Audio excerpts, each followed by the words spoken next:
Climate change is our biggest problem.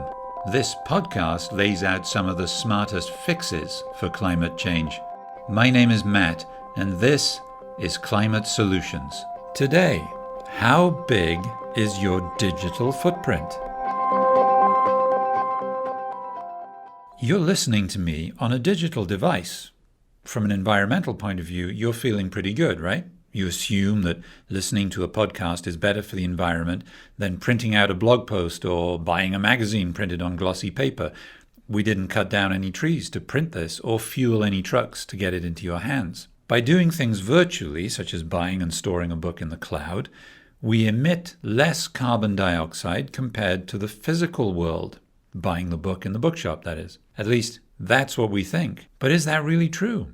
Because guess what? Your digital listening requires energy for your phone and for the servers hosting the podcast, as well as for all the technology involved in transmitting it to your device. So today, we're going to weigh your digital energy use against the environmental costs of old media.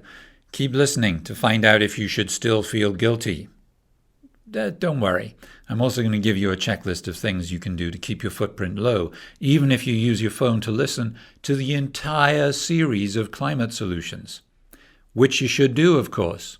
Subscribe to the entire series of climate solutions from the European Investment Bank, the EU Climate Bank. Learn what you should do to fight climate change in the oceans, on the road, and on your dinner plate. If you subscribe, you also won't miss the start of our second series, which is coming soon. We're going to have an entire season devoted to the circular economy. What's the circular economy, Nicola? It's the subject of our season 2 of Climate Solutions. Oh, that's a very clever answer. If you want to know what the circular economy is, Nicola's not going to tell you. You'll just have to subscribe. We want to measure the impact of digitalization on the climate. There are two things we need to know. First, the emissions generated by the information and communications technology industry as part of its operations. From now on, incidentally, I'm going to say ICT because that's what people call it and because it's easier than saying information and communications technology over and over. Second, the effects that the application of ICT services can induce on other sectors of the economy and our daily life. So let's deal with ICT industry emissions first then. The ICT industry is an industry, so it emits carbon dioxide and it's contributing to climate change. But it's not easy to measure these emissions. Some studies state that the carbon dioxide emitted by digital technologies has increased by around 450 million tons since 2013 in developed countries. Others indicate that emissions have flattened out in recent years because ICT equipment is more energy efficient.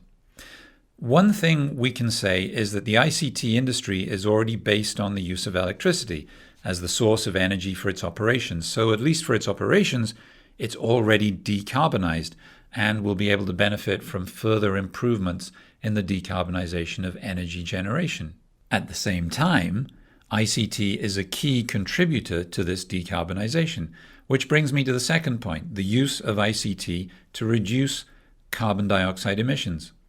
Smart grids, smart cities, Industry 4.0, Earth observation satellites, these are all things that make energy use more efficient. And they're all based on ever smaller and more powerful ICT devices and solutions. So it's all good news. Now things get tricky. I'm going to tell you about the Jevons paradox. Nicola, do you know what that is? It sounds like a title of a Robert Ludlum thriller. It's even older than Robert Ludlum. I'm impressed that you've even heard of him. Let me explain. You may think that continuous leaps in digital technology bring down the resources needed to produce all this technology. Something called Moore's law tells us that the number of transistors that fit onto a microchip doubles every year. They're getting smaller. This is largely the driving force behind our technology, getting smaller and more efficient. But I'll see your Moore's law and raise you one Jevons paradox. Nicola, are you ready to take a journey through time? Of course, Matt. Then climb aboard, my dear Simic, and allow me to relate to you a story most curious and strange in the telling. Something that could have been a puzzle set for Sherlock Holmes. Yes, my dear Simic, it would even have made the great sleuth of Baker Street scratch at his great cranium in confusion. Yet once I have laid out before you the facts of the case, you shall see that it makes perfect sense. In fact, it's elementary, my dear Simic. Do go on, my dear Reese. Let me take you back then to a day before digitalization, before even cars, back to 1865, the year Abraham Lincoln was sworn in for his second term. Lewis Carroll published Alice's Adventures in Wonderland, and British economist William Stanley Jevons came up with his paradox. What is a paradox, my dear Reese? What indeed, Simic? It is a most taxing and irksome formulation. No, really, what is it? It's a paradox, a proposition that appears to make no sense, but on further investigation, it turns out to be quite true. The Jevons paradox started with steam engines in England in the 19th century, the century from which I am addressing you now, my dear Simic. James Watt developed a new design for steam engines that immensely increased their efficiency. So people naturally predicted a reduction in the demand for coal. More efficiency, less coal needed to run these steam engines. I see. Can I predict you losing this voice now? Hold hard there, my dear Simic. The voice stays for a little bit longer, because Jevons observed that because the engines were more efficient, people used them more. In the end, that meant more coal was used. As Sherlock Holmes himself once observed, there is nothing more deceptive than an obvious fact. Perhaps the great detective was talking about the Jevons paradox, or it may have been the murder of a Herefordshire landowner in a short story called The Boscombe Valley Murder. We shall never know. The same rebound effect is clearly at work. I'm hearing the voice in my own voice now. Yeah, I think it's time to stop. Yeah. The same rebound effect is clearly at work in digitalization. The cost of transmitting 1 megabyte of data has come down dramatically, both in monetary terms and in terms of the environmental impact. But that means we end up using more data. That increases the total megabytes transmitted and keeps raising the financial and environmental cost. Think about video conferencing. In theory, video conferencing should reduce the need to meet up in person. That saves all those miles of air travel and reduces our carbon footprints. In practice, digital tools have inspired companies to create more geographically dispersed teams than before. These teams like to get together in person every now and then, and those meetings result in a lot of emissions. Streaming. That'll be another example for new demands created by ICT. Old linear TV broadcasters would use a limited number of TV broadcasting stations emitting the same signal to everyone. Streaming suppliers today offer a personalized experience.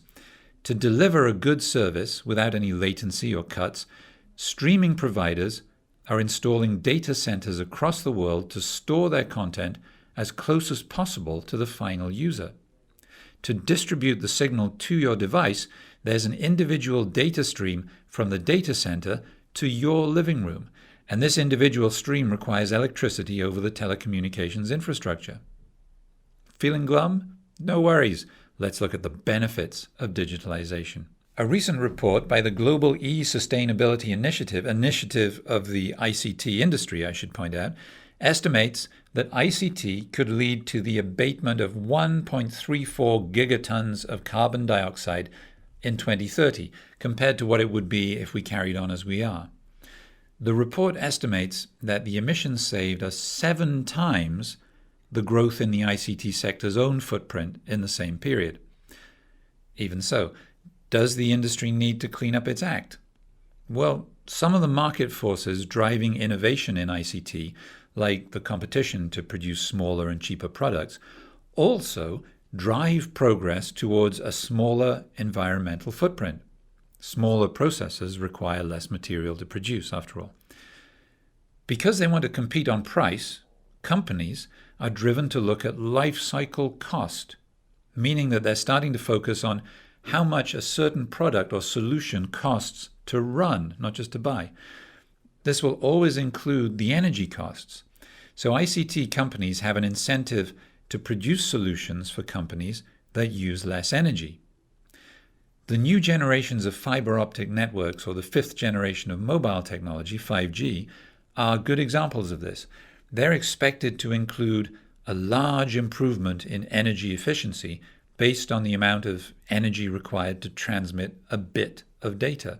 So in order to be able to provide enhanced services to their customers and at the same time control their energy costs, telecom operators will want to roll out these new technologies. But remember old Mr. Jeevons, my dear Simic. If advanced services are made available, users will do what? They will use them. This will almost certainly mean further growth in the number of bits transmitted, which might in the end outpace the energy efficiency improvements of these new technologies. One of the areas in which ICT needs to change is electronic waste. New devices appear frequently, and so we throw out devices pretty often. There are more and more of those devices too, as more of our life becomes digital, so we need regulations and solutions to manage this waste. Which brings us to the idea of the circular economy. If you can't wait for Season 2 of Climate Solutions, here's a sneak peek into the whole issue. Designing a cycle of production in which there is simply no waste means we must look for ways to use as little material as possible initially, and also design products and systems to be used for longer, to be refurbished, or to be returned and taken apart with the material ready to be used again for future products. The circular economy contrasts with the traditional linear model of the economy in which we take materials, produce something out of it, use it, and then toss it. The market forces are strong with this one. More circular business models reduce the reliance on sometimes scarce materials whose cost can fluctuate too. The efficiencies create value for the customer, and they create a potential long-term relationship between the user and the provider of the circular solution. Anyhow, more of that in Season 2 of Climate Solutions. Subscribe to make sure you're going to get it. Meanwhile, we're producing more and more digital components for everything from fridges to chairs. Those devices are pinging with more and more bits of data. However, the drive towards greater energy efficiency in the ICT industry and the impact that digitalization will have on the emissions of the analog world mean that ultimately we are likely to see a positive effect on emissions. Now I'm going to give you a checklist of things you can do to manage your digital footprint. Nicola, are you ready for the countdown? Nicola has gone for a coffee. I will do the countdown. Who are you? What do you care? Fair enough. Okay, let's go. How to ensure your digital work is climate friendly. Number 3. Thanks, Robot Croat. Number 3, start realizing that the virtual world, despite not being physical, is not a carbon dioxide-free zone. Number 2. Consider the way something is produced when you buy it. Is it produced as part of the circular economy? Number 1. Use ICT-based solutions to reduce your personal carbon footprint. Things like smart house tech. Ta-da! That's our episode. For the research, I want to thank Andres Gavira Etzel, European Investment Bank lead engineer. Subscribe to Climate Solutions and you'll learn what you should do to fight climate change in your town, your city, on the roads, and on your dinner plate. You'll also be all set up for Season 2 on the circular economy. I'll be back with Nicola the Climate Croat and Robot Croat. Forget about it. Next time on Climate Solutions from the European Investment Bank, the EU bank.